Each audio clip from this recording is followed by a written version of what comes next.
नमस्कार दोस्तों और नमस्कार सुनील जी। जी, जी, नमस्कार, नमस्कार। रिसेंटली जी, ऐसे मैं आचार्य प्रशांत को देख रहा था, तो वो कुछ जी, 4C की बात किए हैं, तो मैं चाहता हूँ कि चर्चा की शुरुआत वहाँ से थोड़ा करते हैं। जी, जी, उसमें 4C का मतलब पहला C उनका कैपिटल है, कैपिटल मतलब मनी, पैसा। जी, जी, आ, वो बताना चाह रहे हैं कि भाई पैसे खर्च नहीं किए जाते हैं स्पोर्ट्स में, और इसलिए और किए भी जाते हैं तो सिर्फ क्रिकेट में किया जाता है। और इसमें जी, जो जी। चौथा सी है वो क्रिकेट ही है, जिसमें कुछ हुँ, हुँ। 87% मतलब इंडिया में जितना भी स्पोर्ट्स पे खर्चा किया जाता है उसका 87-87% उसी में खर्च किया जाता है, बाकी 13% ही इधर उधर खर्च किया जाता है। और दूसरा सी जो है वो कल्चर। कल्चर से उनका तात्पर्य कुछ था कि इंडिया का जो मेंटेलिटी है वो अध्यात्म, आई थिंक, सरेंडर करने वाली प्रवृत्ति बना दिया है। जैसा कि आप धर्म और अध्यात्म में देखेंगे, भाई सरेंडर कर दो, जाहे विधि राखे राम ताहे विधि रहिए टाइप का। हुँ, हुँ। तो बट ये जो स्पोर्ट्स हुआ, चाहे कोई कंपटीशन हुआ, वहाँ पे तो हुँ, आपको एक किलिंग इंस्टिंक्ट आपके अंदर होना चाहिए ना, फाइटिंग स्पिरिट जिसको बोलते हैं, ठीक है। हुँ, हुँ। वो चीज़ जी, हमारे अंदर वो पैदा नहीं हुआ, और जिसके वजह से हमारा स्पोर्ट्स में इतना खराब प्रदर्शन होता है। और तीसरा सी से उनका कन्फर्मिटी बोलते हैं। कन्फर्मिटी का मतलब जैसे कि हम पुराने ढर्रे पर चलना, कुछ नया रास्ता अपने लिए नहीं बनाना, कोई रिस्क नहीं लेना। हुँ, ये हुँ। सही बात है, हमारे देश में ज़्यादातर लोग देखेंगे बने बनाए रास्ते पे चलते हैं। तो ये कुछ हुँ। 4C वो अपना करीब 1 घंटे का वीडियो में सब बातें करते हैं। हुँ, हुँ। तो इसके ऊपर आप कुछ कहना चाहेंगे? ये मतलब सब कुछ तो ठीक ही लग रहा है, जो भी बोले हैं कुछ गलत तो बोले नहीं हैं। वो जिस भाषा में बात किए हैं, वो एक तरह से आम लोगों की ये जो बातचीत है ना, वो मतलब जैसे आईएएस लेवल की जो बात होती है ना कि पॉइंट टू पॉइंट रख देना, सामान्य लोगों की ज़िंदगी से उनका उतना परिचय नहीं है, जिस तरह से वो बात कर रहे हैं। अच्छा, थ्योरेटिकल ज़्यादा क्योंकि है। हाँ, थ्योरेटिकल ज़्यादा है। उनको एक्चुअली में इससे अच्छा कि जो स्पोर्ट्समैन हो या स्पोर्ट्समैन से सीधे उनकी क्या समस्या होती है। हाँ, इसमें से कुछ समस्या मैच कर रही है, बिल्कुल है।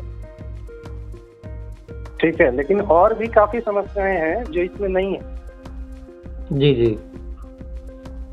ठीक है, तो एक आम व्यक्ति कनेक्ट कर सके, हम लोग कोशिश करेंगे कि वो ऐसा बात हो कि जिससे कि आम भारतीय भी समझ सके। इस 4 चीज़ से जो उन्होंने समझाने का कोशिश किया है, एक गाँव का जो लड़का है, उसके प्रॉब्लम को उसमें कहाँ स्थान है। मतलब आप गरीब और बेरोज़गार और नॉर्मल जो आम इंसान हैं। जो आबादी है गाँव में रहता है, जी, जी। ये इस डिस्कशन से वो समझ पाएगा कि उसकी प्रॉब्लम का क्या सॉल्यूशन है। सॉल्यूशन तो फिर बड़े स्तर पर ही कोई भी आँख उठा के देखता है। जैसे हाँ, हाँ। कि मैं आपसे एक सवाल करूँ कि आप इंडिया के स्पोर्ट्स मिनिस्टर का नाम जानते हैं क्या? जी, जी, अभी 2024 में वो बने हैं, लेकिन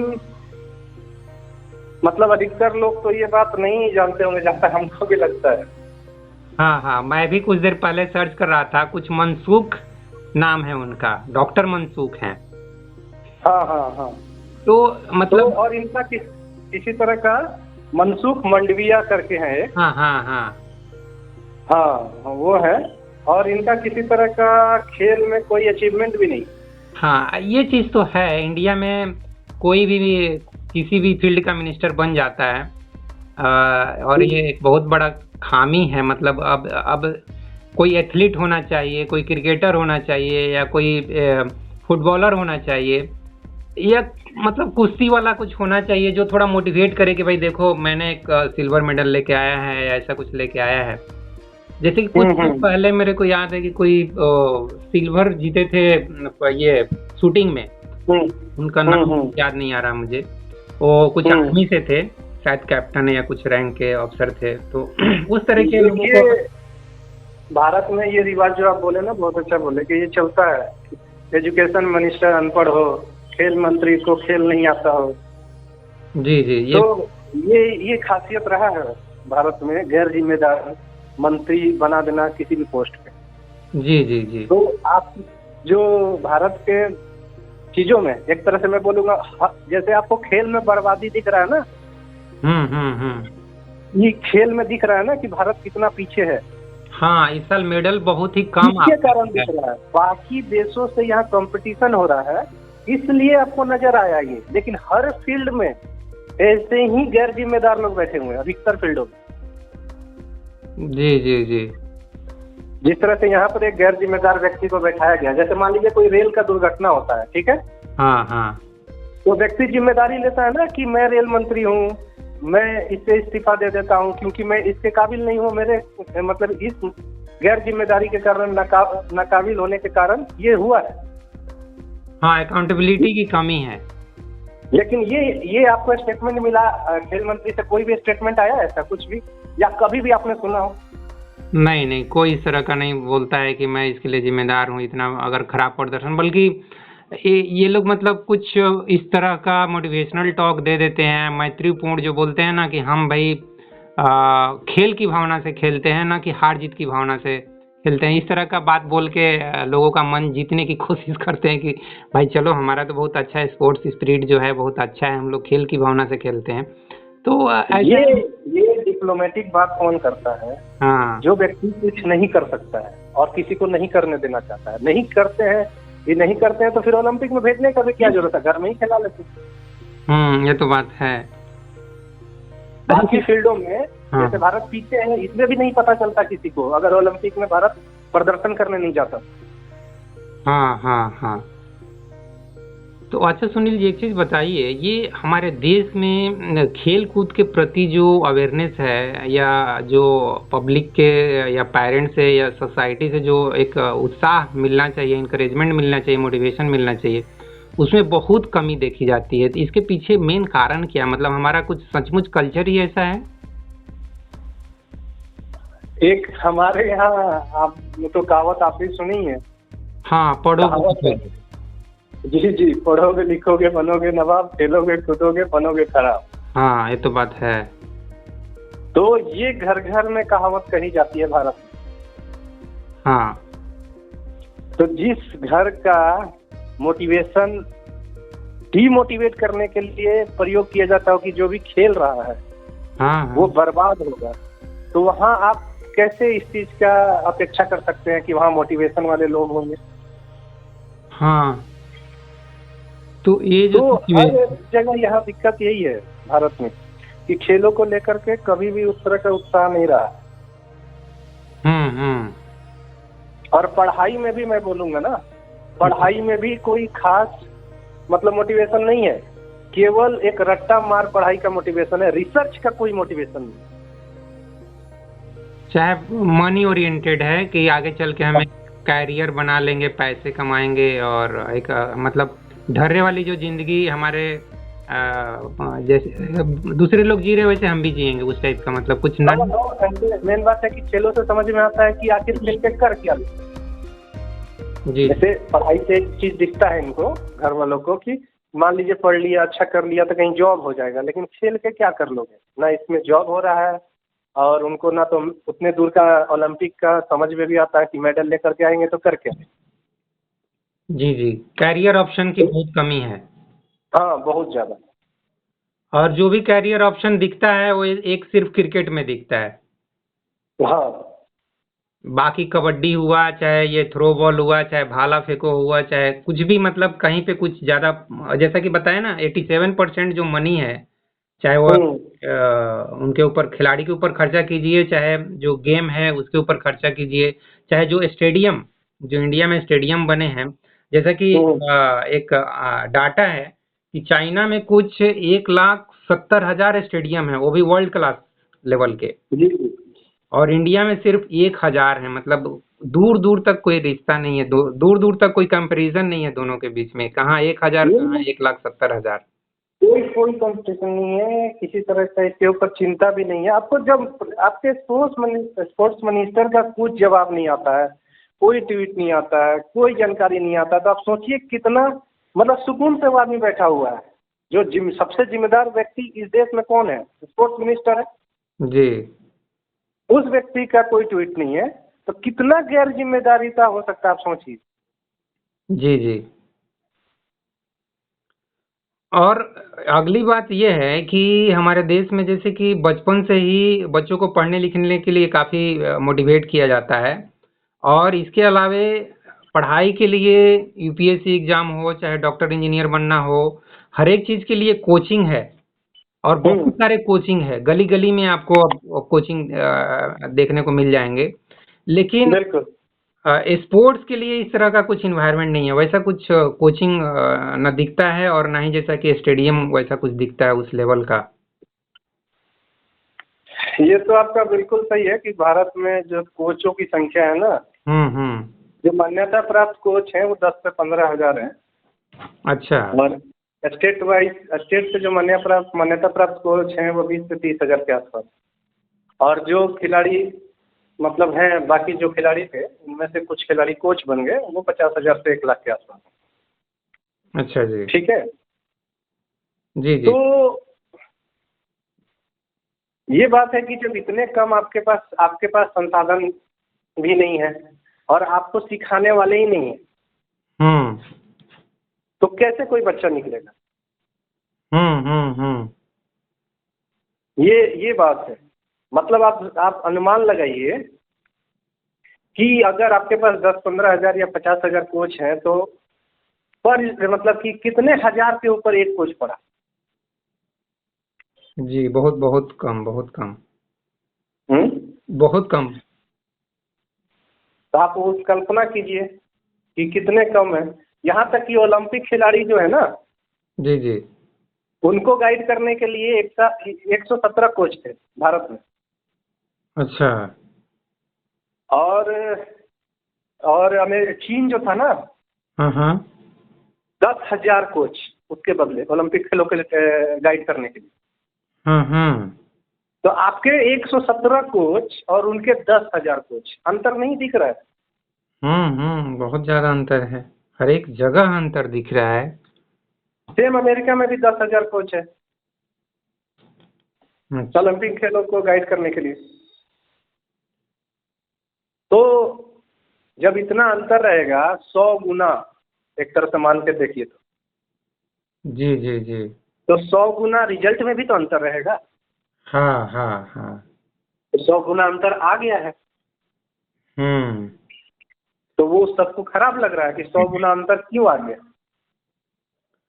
और यहाँ एक बात और है कि जो स्पोर्ट्स पर्सन, क्रिकेट क्रिकेट को भी ले सकते हैं, क्रिकेट के अलावे जितने भी स्पोर्ट्स पर्सन हैं, अगर वो कुछ अटेम्प्ट करते भी हैं, जैसे कि अब नीरज चोपड़ा जी को ले लीजिए, इन्होंने भाला फेंको में सिल्वर पाया है। तो मैं ये कहना चाह रहा था कि अगर कोई ट्राई भी करता है कुछ करने का, और अगर उसे सफलता नहीं मिलती है, तो उसका पूरा कैरियर खराब हो जाता है। मतलब वो लाइफ में कुछ भी करने लायक नहीं होता, उसकी समाज में बल्कि बदनामी होती है कि बहुत चला था ये करने, और मतलब और क्या बन के आ गया, मतलब अपना लाइफ पूरा स्पॉइल कर लिया।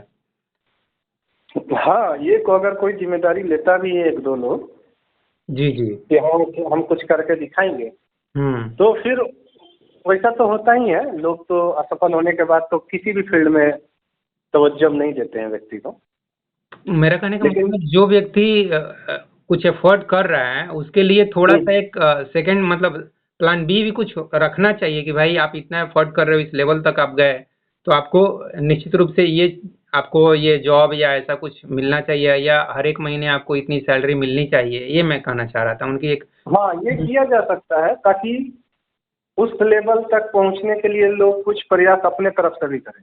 हाँ, उसका एक मोटिवेशन मिलेगा ना कि अच्छा, मैं अगर फेलियर हो भी फेलियर तो कोई होना नहीं चाहता है, मतलब जो टारगेट होता है वो पहले से कोई डिटरमाइन नहीं कर सकता है कि मैं ऐसा 92 या 93 की मीटर फेंक दूंगा भाला, कोई बोल नहीं सकता है। बट एफर्ट उसका रहेगा कि मैं मैक्सिमम फेंक सकूं। लेकिन अगर मैं उतना नहीं कर पाया, तो मेरा एक सेकंड प्लान भी है कि गवर्नमेंट मेरे लिए ये सब चीज रखी हुई है, ये सब फायदे होंगे मुझे। हाँ, वो तो करना ही चाहिए। और सरकारी जॉब का प्रावधान है, नेशनल खिलाड़ी जो होते हैं ना। हाँ, बट बहुत लिमिटेड लेवल पे है, कहने का हाँ, मतलब बहुत लिमिटेड है। इतना और वो इतना बेरोजगारी लिमिटेड है ना, है। जी जी। इतना लिमिटेड है कि वो जॉब करने में ही उनका समय सारा चला जाता है। हाँ हाँ हाँ उनको हेल्प के लिए किया जाता है, लेकिन वो फिर जॉब और खेल में फंस के रह जाते हैं। आप एम एस धोनी वाला जॉब फिल्म अगर देखे होंगे, हाँ हाँ हाँ तो वो सीन आप देखे होंगे जिसमें महेंद्र सिंह धोनी खड़गपुर स्टेशन में बैठे हुए हैं और टिकट काट रहे हैं। हाँ मतलब जब टिकट काट करके बैठते हैं, तब उनको डिसीजन लेना होता है, क्या मैं टिकट काटूंगा या खेलूंगा। हाँ हाँ हाँ तो ये हर कोई फैसला नहीं ले पाता है। जैसे महेंद्र सिंह धोनी उस फिल्म लिखा है कि ले पाए कि वो काम छोड़ करके वो केवल खेल पे ध्यान दे पाए। तो जी वो खिलाड़ियों को एक प्रोत्साहन देने के लिए तो है, लेकिन अधिकतर खिलाड़ियों को के बर्बाद होने का भी कारण है। हाँ उनको बस एक छोटा खिलाड़ी बना करके रख देता है वो जॉब। हाँ हाँ इसमें अब बहुत। अगर यही डिसीजन महेंद्र सिंह धोनी लेते कि नहीं नहीं मैं टिकट भी काटता रहूंगा और खेलता भी रहूंगा, तो शायद भारत को दोबारा वर्ल्ड कप भी नहीं मिलता। हाँ, जो सफलता उनको मिली वो सफलता नहीं मिल पाती है, तो बात सही है आपका। मतलब एक व्यक्ति के अंदर एक लिमिटेड कैपेसिटी है ना, वो अब उसको दो दो फील्ड में, तीन तीन फील्ड में एक साथ काम कराएंगे तो नहीं कर पाएगा ना। तो ये तो जरूरी है कि भाई एक ही फील्ड पे वो 100% अपना दे। हाँ, बात को सोचिएगा कि पानी के अंदर तैराया जाए, हाँ तो फिर तो उड़ान उसकी हो नहीं पाएगी, बतख भी नहीं बन पाएगा और उड़ भी नहीं पाएगा। जी जी जी। अच्छा सुनील जी, ये खिलाड़ियों का कभी कभी शोषण भी न्यूज में आ जाता है, जैसा कि कुछ समय पहले, कुछ महीने पहले ये जो महिला पहलवान लोग हैं वो मतलब धरना पे बैठी थी। तो ये जो खिलाड़ियों का शोषण भी हमारे लोगों को डिमोटिवेट करता है, मैं तो ऐसा समझता हूँ। और बहुत से पेरेंट्स इसलिए खेल के क्षेत्र में खासकर लड़कियों को नहीं भेजना चाहते हैं, क्या बोलेंगे? खिलाड़ी का एक समय था ना कि जैसे भारतीय फिल्म उद्योग में जैसे लड़कियों को लोग नहीं भेजते थे, हाँ हाँ हाँ उसी तरह खेलों में भी नहीं भेजना चाहते थे। हाँ और आप एक एक में आपको मैं कुछ रियल बात बताता हूँ। जैसे कोई मान लीजिए खिलाड़ी शुरू करता है, ठीक है, हाँ हाँ तो शोषण तो उसका शुरू से है। सबसे पहले भारतीय खिलाड़ी को अपनी उम्र तय करने में यही पता नहीं चलता है कि वो कब खेलना शुरू करेगा। जी जी जी। मान लीजिए कि जैसे चाइना में 5 से 7 साल में पता चल जाता है कि कब खेलना है, हाँ किस फील्ड में खेलना है। हाँ, ये चीज बहुत अच्छा ऑब्जर्व किया आप। ठीक है, तो पहला तो शोषण यही है कि पहला तो उसका जिंदगी यही खराब हो रहा है कि 20 साल में पता चलता है, 15 साल में पता चलता है कि ये किस खेल में जाएगा। और चाइना का जो लड़का लड़की है, जी उसको 5 साल में वो पता चल जा रहा है कि ये इस खेल में, टेनिस में जाएगा या एथलीट बनेगा। तो जो 5 साल से प्रैक्टिस शुरू किया और जो 15 से 17 साल में शुरू किया, कौन जीतेगा? निश्चित रूप से जो शुरू से ही खेल रहा है वो जीतेगा। तो पहला तो यहीं से शुरू हो गया। फिर उसके बाद अगर वो हिम्मत करके, मतलब कि बहुत अच्छा टैलेंट रहा, जैसे कि हॉकी में रहा ध्यानचंद्र का, जी जी कि वो गॉड गिफ्ट था उनका, और काफी बड़े उम्र से उन्होंने खेलना शुरू किया और भारत को ओलंपिक मेडल कितनी बार दिलाया। जी जी। तो ये सबके साथ नहीं हो सकता है। हम गॉड गिफ्ट टैलेंट के चक्कर में जो जिसको तैयार किया जा सकता है उसको भी नहीं तैयार कर रहा था। शोषण तो यहीं से शुरू हो जा रहा है, चुनाव मतलब उसके शुरू से ही, कि उसको सिलेक्शन ही नहीं हो रहा। जी जी फिर उसके बाद दूसरा बात है कि जैसे ही मान लीजिए चुनाव हो गया, सिलेक्शन हो गया, फिर उसको धन नहीं मिलता, उसको खाने पीने की सामग्री नहीं मिलती है। जैसे एक एथलीट है, उसको एक बूट जो उसके स्पोर्ट्स में जो चीजें हैं ना, वो बहुत खर्चीले हैं। जी जी तो वो बूट खरीदना है उसको, 5,000 का जूता है, 3,000 का जूता है। 3,000 का जूता अब वो कहाँ से लाए? जी। घर वाले अगर मान लीजिए महीना में अगर उसका 15-20 हजार खर्चा हो रहा है, अगर और उसके सिलेक्शन भी हो गया है, लेकिन गवर्नमेंट जो चीज़ों में पैसा आता है ना, 87% के बाद बाकी खेलों में सोचिए मात्र कितने परसेंट बचे। 13%। उसमें मान लीजिए कितने खेल हैं, उसमें से पैसा जाता है, उसमें से जो भी पैसा जाता होगा, मैं आपको बता रहा हूँ 80% पैसा खिलाड़ियों के पास नहीं पहुँचता है, भ्रष्टाचार में जाता है। अच्छा, ऊपर वाले मतलब उसको आपस में पचा लेते हैं। हाँ, वो ऊपर वाले जो रहते हैं लोग, जो जो उनको निर्माण कर रहे हैं ना, वही उनका शोषण वहीं से वहाँ भी करते हैं, पैसे में भी। फिर उनको खाना सही मिलना चाहिए, पोषण वाला, वो पोषण वाला उनको खाना नहीं देते। तो मतलब करप्शन इज एवरीवेयर बोल सकते हैं हर एक। हाँ हाँ, फिर उसके बाद आगे जब बढ़ेंगे, आगे थोड़ा सा और बढ़ेंगे तो उसमें पता चलेगा कि शारीरिक शोषण भी है, जैसा कि आपको बीच में दिखा। हम्म। आप बच्चे और बच्चे क्यों क्यों सारे, क्योंकि उसमें क्या है कि बच्चे और बच्चियां बाहर रहते हैं, कोच के ऊपर निर्भर रहते हैं, कोच लेकर के एक शहर से दूसरे शहर भ्रमण कर रहा है उनको। एक माता पिता की तरह मेंटेलिटी उस कोच का होना चाहिए। जी लेकिन अगर उसके दिमाग में थोड़ा सा भी गलत विचार है जी और अकेले एक लड़की को लेकर, मतलब घर घर से निकली हुई लड़की है, तो उसका शोषण तो होगा ही। जी जी जी। एक ये हो गया। फिर उसके बाद और ये इतनी ओलंपिक जीत, मतलब उस खिलाड़ी का सामने आया, तब ने लोगों को समझ में आया कि ओलंपिक में भाग लेने वाले खिलाड़ियों का भी शोषण होता है। हम्म तो स्टेट में भाग लेने वाले खिलाड़ियों के साथ क्या होता होगा, आप कल्पना कर लीजिए।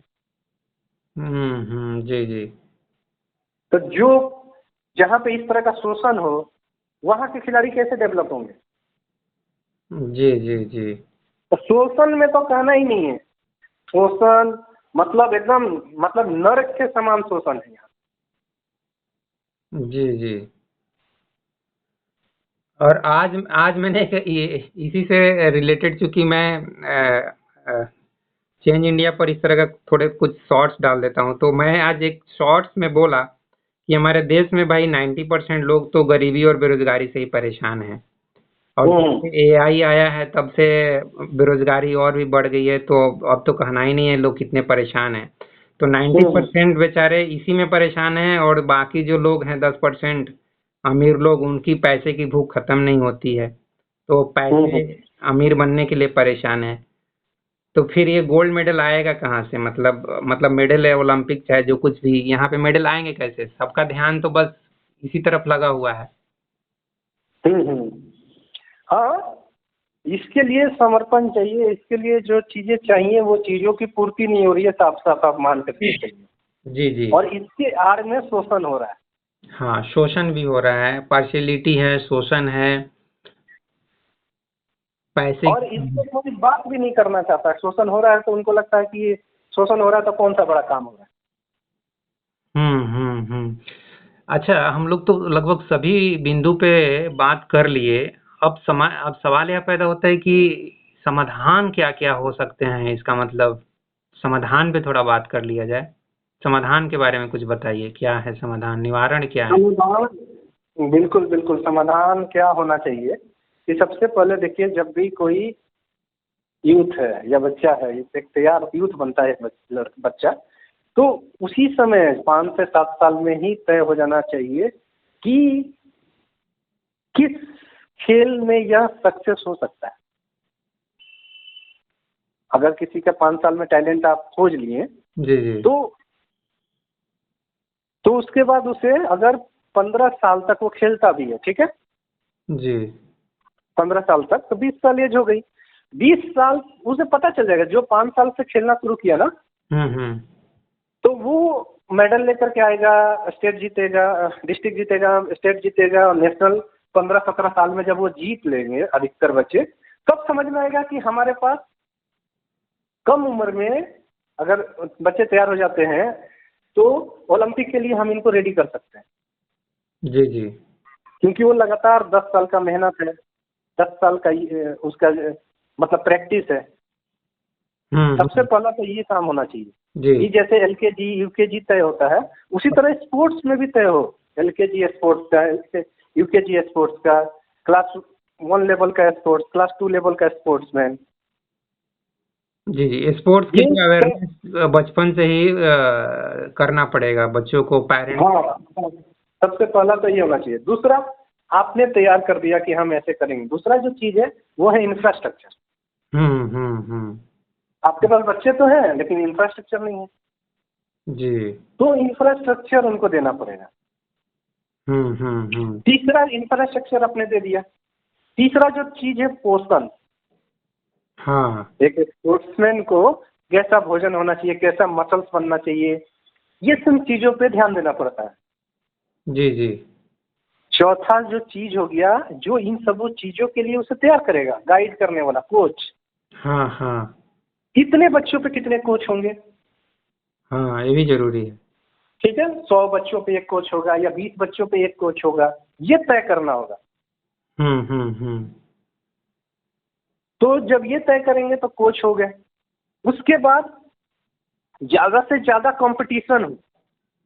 हम्म। ठीक है, कि अगर कम एज का भी बच्चा है तो उसे इंटरनेशनल कंपटीशन में भाग लेने का मौका मिले। हम्म। ठीक है, उसके बाद क्या है, जब कंपटीशन में वो जीतेगा तो उसके अंदर और मतलब कि आगे बढ़ने का ये रहेगा कि मुझे मौका मिलेगा कि नहीं, मुझे आगे बढ़ना चाहिए। और वो अगर हार भी गया तो वो सीखेगा बाहर के लोगों से जी। कि दूसरे देश के लोग क्या करते हैं। उसके बाद जो मेन चीज है कि उसके डेवलपमेंट पे, जैसे कि उसका मानसिक संतुलन बना रहे। हाँ, मेंटल हेल्थ। भारत में मानसिक संतुलन, उनका तो खेल पे तो ध्यान होता ही नहीं है। मानसिक संतुलन उनका कैसे, इस पे कोई मतलब उनका, क्योंकि एक खिलाड़ी का क्या होता है ना, खिलाड़ी के शरीर में अलग तरह का शरीर होता है, उनका पोषक तत्व बनता है, अलग तरह के केमिकल थोड़े बनते हैं। तो जब वो और थोड़ा सा भी चोट लग जाता है ना उनको, जी। तो उनका करियर बर्बाद हो सकता है, हाँ, उनकी पूरी की पूरी मेहनत खत्म हो सकती है। उस समय उनके मानसिक स्तर को बनाए रखने के लिए हम क्या कर रहे हैं, ये बहुत इंपॉर्टेंट है। उसके लिए भी अच्छा कोच की जरूरत है, मोटिवेशनल। हाँ, उनको उसके लिए भी बहुत अच्छे कोचों की जरूरत है। कोच लोग रहेंगे मेंटल हेल्थ के लिए, फिजिकल हेल्थ के लिए। अगर उनका हेल्थ खराब होता है तो हम क्या उनको करा रहे हैं, ट्रीटमेंट करा रहे हैं। जैसे कोई एक्सीडेंट हो गया प्रैक्टिस के दौरान, तो उनको हम कितनी जल्दी और कितना बेहतर उनके लिए हेल्थ की व्यवस्था कराते हैं। क्योंकि अगर उनके थोड़ी सी चूक हो गई, एक्सीडेंट वगैरह, क्योंकि खेल हो रहा है तो एक्सीडेंट तो होगा ही, जी। तो इसकी कोई व्यवस्था नहीं है भी तो सामान्य हॉस्पिटल में ही उनको भेज देते हैं और ऐसे ही नॉर्मल ट्रीटमेंट कराते कराते कितने स्पोर्ट्समैन की जिंदगी खत्म हो गई। हाँ। अगली जो चीज है वो है उनको ये अवेयरनेस कराया जाए कि ये जो मतलब अपने आप को डेवलप करने के लिए, ठीक है, मतलब कि जो नशीली वस्तुएं हैं हाँ। या केमिकल्स हैं, उसका प्रयोग नहीं करें, हाँ, जो कि स्पोर्ट्समैन में काम हो जाता है। और जिसके चलते उनके शरीर में ये सब चीजें जाती हैं, तो उनके शरीर का जो लेवल बढ़ना चाहिए जिस अनुसार से, वो नहीं बढ़ता है। जी। ठीक है, आगे जा करके उनको, जैसे कि हर साल उनको एक मतलब कि उनको आर्थिक मदद भी करना चाहिए, और बिना काम के। हाँ। ठीक है, बिना काम के उनको आर्थिक मदद करना चाहिए कुछ सालों तक, 20 साल तक ताकि उसको उनको किया जाएगा कम से कम, ताकि वो 20 साल में पता चल जाएगा कि ये किस फील्ड में तैयार हो सकते हैं या नहीं हो सकते हैं। हम्म। क्योंकि आप उनसे जैसे मैंने अभी एग्जाम्पल हम लोगों ने बात किया महेंद्र सिंह धोनी का, हम्म। जैसे उनको लगा दिया गया तब उनको चुनाव करना पड़ा कि मैं टिकट ही काटते रहूं या क्रिकेट खेलूं। जी। ऐसा जिनको जॉब भी हो जाता है, जिनको आर्थिक प्रोत्साहन के नाम पे जॉब दे दिया जाता है, वो काम करते करते खत्म हो जाता है। मैं आपको एक एग्जाम्पल बता रहा हूँ, भारतीय नेशनल टीम के हॉकी की, लड़कियों की हॉकी टीम की बता रहा हूँ। उसमें सारी लड़कियों को जॉब हो गया, ठीक है। अच्छा। और रांची से ये बात है, रांची से हॉकी टीम में काफी लड़कियां हैं। हाँ। रेलवे की टीम थी, 18 गोल से गांव की लड़कियों ने उनको हराया था, नेशनल टीम के खिलाड़ियों को। अच्छा। हाँ, 18 गोल से। हाँ। इस लेवल का हो जाता है उनका प्रदर्शन। हाँ। रेलवे की टीम की लड़कियां थी और उनको 18 गोल से गांव की लड़कियों ने हराया था। तो ये चीज न्यूज में हाँ बहुत हाईलाइट होना चाहिए था, ये न्यूज में। ये वहाँ का मतलब कि लेवल पे खेला गया था गेम, रांची में। हाँ, वहाँ पे स्टेशन, रांची स्टेशन के बाहर में ही एक स्टेडियम है। जैसे निकलेंगे ना वैसे ही एक स्टेडियम, उसी में वहाँ की रेलवे टीम प्रैक्टिस करती है। तो ये रेलवे टीम के खिलाड़ियों को फिर नेशनल टीम में लिया गया होगा बहुत सारे को। नहीं, उनका मैं बोल रहा हूँ कि जब उनको आप एक काम दे देते हैं, एक स्पोर्ट्समैन को आप काम दे रहे हैं और उससे 8 घंटा 10 घंटा वो काम कर रहा है, तो वो तैयारी कब करेगा, प्रैक्टिस कब करेगा। हाँ, इसीलिए तो मैं बोल रहा हूँ कि उसमें से फिर चुन के ले लेना चाहिए था कि भाई आप फुल फ्लेज में केवल स्पोर्ट्स पे ध्यान दीजिए। हाँ, होना चाहिए था। उसी तरह की लड़कियां तो उससे भर्ती हुई थी काफी, और काफी खेलों में उसी तरह की लड़कियां भर्ती होते हैं, उनके ही होते हैं। लेकिन उनको काम के दबाव के कारण वो उनका धीरे धीरे प्रदर्शन खत्म हो जाता है। अच्छा। तो इस तरह से मैं बता रहा हूँ कि प्रदर्शन खराब होता है, इस स्तर का खराब होता जी जी। तो ये अगर राजनीति का कुछ ज़्यादा मतलब ध्यान नहीं है देखा जाए तो स्पोर्ट्स के तरफ, ये तो एक बहुत बड़ी मतलब कारण है ना, बहुत बड़ा कारण है कि जो है। नेताओं का और ध्यान ही नहीं है ये स्पोर्ट्स। जी। और आपने जो बोला ना, ये बहुत अच्छा बात बोला। फाइनल सॉल्यूशन यही है कि इंजन जैसा होगा, ट्रेन वैसा स्पीड चलेगी।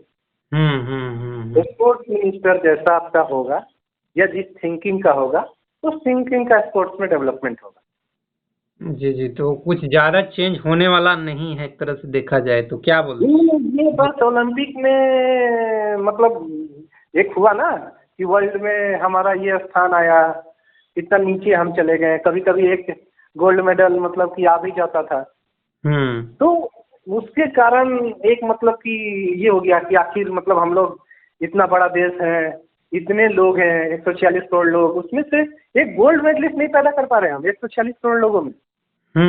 एक नीरज चोपड़ा अब से उम्मीद था, वो भी मतलब पाकिस्तान को चला गया।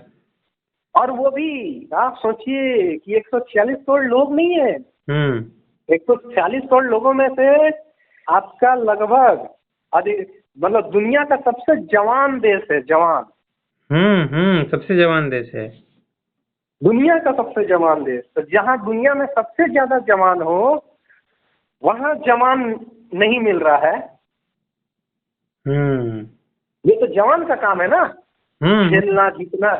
जी। तो वहां जवान नहीं है, तो इसका मतलब हम लोग अपने यूथ को किस तरह का मानसिक स्तर पे रखे हैं, ये हमें देखना होगा कि हम अपने यूथ का क्या दुरुपयोग कर रहे हैं। हमारे पास यूथ तो है, लेकिन उनका कोई सदुपयोग नहीं है। हम उनमें से एक गोल्ड मेडल जीतने वाला व्यक्ति भी नहीं बना पा रहे। वही ना, वही तो मैं बोल रहा हूँ ना कि 90% यूथ जो है वो मतलब बस अपना रोजगार के लिए ही मरा फिर रहा है, तो बाकी स्पोर्ट्स की तरफ कहाँ ध्यान देना पाएगा वो। तो ये हर स्थिति है। अब इस स्थिति को कुछ दिन न्यूज में लोग दुख मनाएंगे। अब भारत का आदत है, भारत का जो ये मानसिकता हो गया ना, दुख मनाओ और भूल जाओ। हाँ हाँ, जैसे परिवर्तन मत करो, परिवर्तन करने का जरूरत नहीं है, दुख मनाओ और भूल जाओ।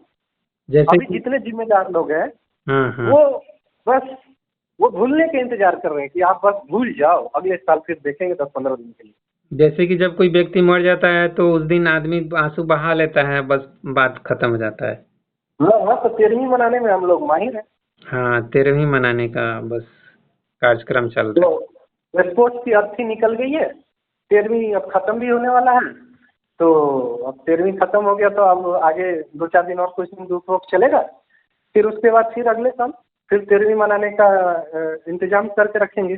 जो जिम्मेदारी नहीं लेगा अपने जैसे, तो वो 13वीं ही ना मनाएगा। है। जी जी जी। तो ये गैर जिम्मेदार लोग हर जगह बैठे हैं स्पोर्ट्स में, और ये गैर जिम्मेदार लोग, शोषक लोग बैठने के कारण ये हाल है कि जो दुनिया का सबसे ज्यादा यूथ की संख्या वाला देश है, वहां से एक जवान नहीं निकाल पा रहे, एक ऊर्जावान। हम्म। आपका जवान, आपका खिलाड़ी इतने दिन आंदोलन कर रहा है, उसको तुरंत सोल्यूशन करना चाहिए था। हम्म। आपका जवान जा करके कि भाई तुम जाओ तैयारी करो, तुम स्पोर्ट्समैन हो, तुम हमारे देश किसान हो, तुमको मेडल जीतना है, हम तुम्हारा समाधान करके देंगे। जी जी जी। तो ऐसा दुरुपयोग करने वाले लोग हैं हम लोग। और बस अर्थी वही 13वीं बन गई है, और उनको भी हो गया कि ये फिर कोई सवाल नहीं पूछेगा देश में, तो फिर कहानी खत्म है। इसी तरह हर फील्ड का हाल है। इसी तरह स्पोर्ट्स वाला हर बार इसलिए नजर आ जाता है क्योंकि वर्ल्ड लेवल का कंपटीशन चार्ट निकलता है, हम्म। तब हम अपनी औकात वहां देखते हैं। ओलंपिक स्पोर्ट्स में वहाँ मालूम चल जा रहा है ना कि कितना मेडल आप लाए, तो उसे मालूम चलेगा वर्ल्ड रैंकिंग क्या है। हाँ, वर्ल्ड लेवल पर वर्ल्ड लेवल का न्यूज है इसके कारण। अगर ये भी वर्ल्ड लेवल का न्यूज नहीं होता ना, जैसे हम्म बाकी फील्डों में नहीं है, रोजगार में वर्ल्ड लेवल का न्यूज हमारा नहीं है, बाकी सब का तो न्यूज है नहीं, एग्रीकल्चर में किसी भी चीज में। तो इसलिए पता नहीं चलता है, हर हर फील्ड का ऐसा ही शोषण और ऐसे ही गैर जिम्मेदार लोग बैठे हुए। और ये गैर जिम्मेदार लोगों के हाथ में ही देश है, चाहे वो कोई पार्टी हो, सारे गैर जिम्मेदार पार्टियां हैं देश में, कोई भी पार्टी। इससे पहले भी कभी हाल अच्छा नहीं रहा है, और मैं आपको बता रहा हूँ आगे भी हाल अगले अगले जो साल एक उम्मीद है लोगों की कि क्रिकेट जो है ना ओलंपिक में आएगा, ओलंपिक में शामिल हो रहा है जी, तो एक मेडल बढ़ जाएगा। तो गोल्ड ही आएगा, इसका तो कोई फिक्स नहीं है। फिक्स नहीं है, हाँ। और तुम एक मेडल के लिए गिराने वाले देश हो गए हो, तो तुमको एक मेडल मिल भी जाता है। 146 करोड़ लोग एक गोल्ड मेडल के लिए गिड़गिड़ा रहे हैं। बात सुनील जी वही घूम फिर के आ रही है मेरे दिमाग में कि भाई 80% 90% लोग वही मतलब गरीब और बेरोजगार हैं, अपनी गरीबी दूर करने में लगे हैं, बेरोजगारी दूर करने में लगे हैं, और जो अमीर लोग हैं वो पैसे बनाने में लगे हैं। तो इस तरफ ध्यान किसका जाए, बताइए। तो आप यही मैं चीज बता रहा हूँ कि जैसे कि स्पोर्ट्स भी हमारा तो गरीब हो गया ना, नहीं मेडल लाया तो इसका जिम्मेदारी है कि गैर जिम्मेदार लोग। उसी तरह आप हमारे देश में गरीबी और बेरोजगारी का भी रीजन है गैर जिम्मेदार लोग। अगर आप मेरे देश में बेरोजगारी है तो हम लोग इसके लिए बोले थे एक बार कि ये सुप्रीम कोर्ट में पीआईएल दर्ज हुआ था कि ये बच्चों को लोग मारते क्यों है पुलिस वाले, जब ये अपने हक मांगते हैं रोजगार। सुप्रीम कोर्ट में जवाब दिया है कि रोजगार मांगना यूथ का हक नहीं है। पता है आपको? हक नहीं है। क्यों? क्योंकि ये फंडामेंटल राइट्स नहीं है। तो आप किसी पार्टी से, किसी नेता से नहीं मांग सकते हैं, और मांगेंगे तो ऐसी ही आपकी पिटाई होगी। तो अब जब संविधान में हक नहीं दिया गया है तो आप सुप्रीम कोर्ट को भी संविधान को, फिर हम लोगों ने बोला कि जब आपको समझ में आता है कि इसको फंडामेंटल राइट्स बना देने से ये यूथ का हक हो जाएगा, तो इसे क्यों नहीं बना देते? ये तो न्यायपालिका ऑर्डर दे सकती है ना। तो आपकी न्यायपालिका भी गैर जिम्मेदार है इस चीज को लेकर के, वो ऑर्डर नहीं देना चाहती है। आपके नेता भी इस बात को वहां नहीं उठाना चाहते हैं। क्यों? अगर फंडामेंटल राइट्स होगा तो जिम्मेदारी हो जाएगी ना उनकी जॉब देना। ठीक है सुनील जी, अभी हम लोग विषय से दूसरे तरफ जा रहे हैं लेकिन ये इतना आसान नहीं है रोजगार। क्या आपको लगता है 80 करोड़ लोगों को एक चीज मुझे समझ में आता है, नपुंसक व्यक्तियों के लिए कोई चीज आसान नहीं। जी। और साहसी व्यक्ति के लिए हर चीज आसान है। जिम्मेदारी लेने वाले और साहसी व्यक्ति के लिए हर चीज आसान है, और गैर जिम्मेदार नपुंसक व्यक्ति को यही चाहिए कि हाँ कोई भी चीज आसान नहीं होता है, तो हम कैसे कर लेंगे। तो हमारे यहाँ गैर जिम्मेदार नपुंसकों की भीड़ खड़ी है। लेकिन अब सवाल ये है कि मतलब सबके लिए तो राजनीति का फील्ड ओपन है ना, तो उसमें सब लोग प्रवेश कर सकते हैं। जो भी मतलब कर्मठ हैं, जो भी पौरुषवान हैं, उनको उतर के और आजमाइश करना चाहिए कि भाई देखो हम इस तरीके से चाहे स्पोर्ट्स हो, चाहे देश की परेशानी कोई भी हो, समस्या कोई भी हो, उसको हम ऐसे दूर करेंगे। तो सबके लिए तो फील्ड ओपन है, आपके लिए भी है, चाहे और जो कोई भी चाहते हैं कि हम करके दिखाएंगे, उनको दिखाना चाहिए आगे आके। क्या बोलते हैं? हाँ बिल्कुल दिखाना चाहिए, हर फील्ड में तो बिल्कुल ही दिखाना चाहिए। तो लोग आ भी रहे हैं इसमें, धीरे धीरे लोग आ रहे हैं कि नैतिक लोग आए, नैतिक जो कि जिम्मेदारी लें देश की, क्योंकि ये गैर जिम्मेदारों के चलते देश का हाल बहाल है। जी। तो धीरे धीरे लोग आएंगे, और जब तक राजनीति में लोग नहीं आकर के सुधार करेंगे, लीडर जैसे होते हैं देश वैसा होता है। हाँ, आप देखिए चंद साल में आप चाइना हमारे पास मतलब आजाद हुआ। हाँ, कुछ 80 या 87 और 80 में वो भी आजाद हुआ है, हमसे 1 साल के बाद लगभग। हाँ, ये 80 में हुआ, हम 47 में हुए। में वो शामिल हुआ था ओलंपिक खेलने के लिए, बहुत दिनों तक वो तैयारी करते रहा। हाँ, तो जब लीडर गैर जिम्मेदार होते हैं ना, तो देश भी वैसा ही होता है। लेकिन जब लीडर्स उस तरह के होते हैं ना, अच्छे जिम्मेदारी लेने वाले, काफी साल बाद तो काफी अच्छे लीडर आए हैं जिसके चलते कुछ उम्मीद बनी है। लेकिन टारगेट वाले लीडर इस तरह से आए देश में कि हाँ मैं इस फील्ड को इतने दिन में ऐसा डेवलप कर सकता हूँ। आप देखिए कि लीडर का कोई टारगेट भी नहीं रहता है अपने देश बात तो आपकी सही है, इसीलिए तो मैं कह रहा हूँ कि जो लोग भी जागरूक हैं हमारे देश में, उनको आना चाहिए। आचार्य प्रसाद जैसे लोगों को, जो मतलब सिर्फ भाषण सुना रहे हैं, उनको प्रैक्टिकली इलेक्शन लड़के एमएलए एमपी बन के, चाहे प्राइम मिनिस्टर चीफ मिनिस्टर बन के, ग्राउंड पे उतर के जमीनी स्तर पे काम करेंगे, तब कुछ रिजल्ट आएगा। बाकी सुनाने के लिए तो बहुत से देखिए। लोग हैं। हाँ, ये बात आपका बहुत सही बात है जी। कि भारत में लाखों लाखों लोग हैं जो केवल प्रवचन दे रहे हैं, अब मगर कुछ लोग आ जाते हैं तो यूट्यूब आ सुधार होने के जाता है, चांसेस। तब से प्रवचन देने वालों की संख्या और भी बढ़ गई है यूट्यूब के वजह से। हाँ हाँ, यूट्यूब की वजह से और भी संख्या बढ़ गई है। जब और ये दूसरे से उम्मीद करते हैं कि हम नहीं, हम बोलेंगे आप करो, हाँ हाँ। हम बोलेंगे आप, हम करेंगे नहीं, आप करो। जी। तो हर कोई बोल रहा है आप करो, हर कोई बोल रहा है आप करो। लेकिन देश को ये सोचना होगा आप नहीं मैं करूँगा। हम्म। ठीक है। ये मानसिकता जिस दिन यूथ में बन जाएगी कि मैं करूँगा, या हर किसी की मानसिकता बन जाएगी कि नहीं मैं करके दिखाऊंगा, तब होगा। सिकंदर को दुनिया जीतना था तो वो सुखिंदर नहीं बोला कि प्रवचन नहीं देने बैठ गया कि दुनिया जीतना चाहिए, दुनिया जीतने से ऐसा ऐसा लाभ होगा, दुनिया जीत लेंगे तो ये होगा। वो खुद निकला।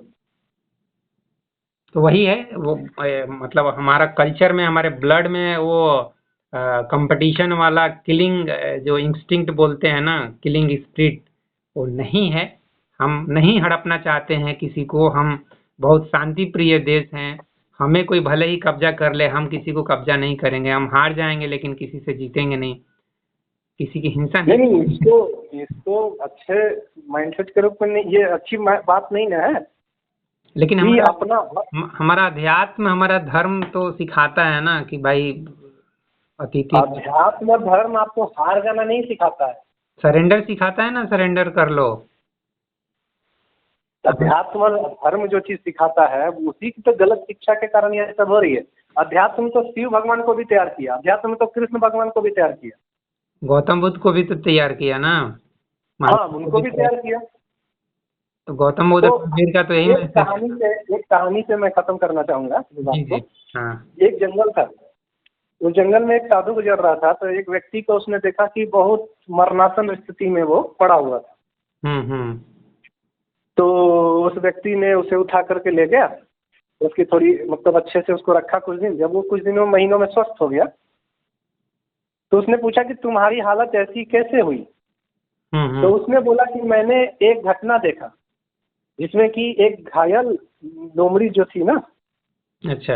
उसको एक शेर ना, मतलब उसके दोनों पैर नहीं थे लेकिन शेर ना उसे भोजन ला करके देता था, और लोमड़ी पूरी स्वस्थ रूप से जिंदा थी। तो मैंने सोचा कि जैसे इस लोमड़ी की चिंता ईश्वर ने की है,